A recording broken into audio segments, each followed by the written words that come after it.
സൂറത്തുൽ കഹ്ഫിലൂടെ നമ്മോട് ഓർമ്മപ്പെടുത്തി വമൻകാന യർജു ലിഖാഅ റബ്ബിഹി ഫൽയഅമൽ അമലൻ സ്വാലിഹ, അവൻ സ്വാലിഹായ അമലുകൾ ചെയ്യണം.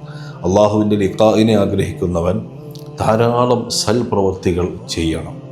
പ്രത്യേകിച്ച് റജബ് മാസം സൽക്കർമ്മങ്ങൾക്ക് ഇരട്ടി പ്രതിഫലമുള്ള മാസമാണ്. അതുകൊണ്ട് തന്നെ പരമാവധി എത്രത്തോളം നമുക്ക് കഴിയുമോ അത്രത്തോളം അമാലുകൾ, സ്വാലിഹായ അമാലുകൾ ധാരാളം ചെയ്യുക. അങ്ങനെ പെരുപ്പിക്കണം.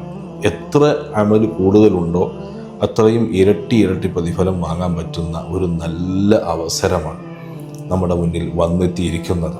അപ്പോൾ അള്ളാഹുവിനെ കാണണം എന്നുള്ള ആ മഹാഭാഗ്യം നമുക്ക് ലഭിക്കാൻ ആവശ്യമായ സ്വാലിഹായ അമലുകൾ നമ്മുടെ ഭാഗത്തു നിന്നുണ്ടാകണം.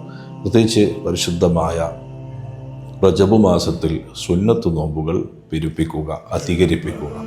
റജബിലെ സുന്നത്ത് നോമ്പിന് വലിയ പ്രതിഫലം മഹാന്മാർ നമ്മെ ഓർമ്മപ്പെടുത്തിയിട്ടുണ്ട്. പല ചരിത്രങ്ങളും അതിനെക്കുറിച്ച് പറയാനുണ്ട്.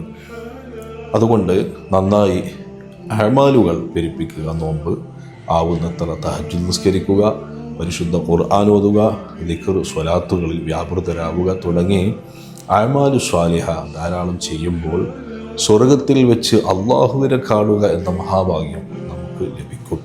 അത് ലഭിക്കാനുള്ള ഏക മാർഗം അതാണ്. നന്നായി അമലുകൾ ചെയ്യാൻ അള്ളാഹു നമ്മളെയും അനുഗ്രഹിക്കുമാറാവട്ടെ. ആമീന യാ റബ്ബൽ ആലമീൻ. അസ്സലാമു അലൈക്കും വറഹ്മത്തുള്ളാഹി.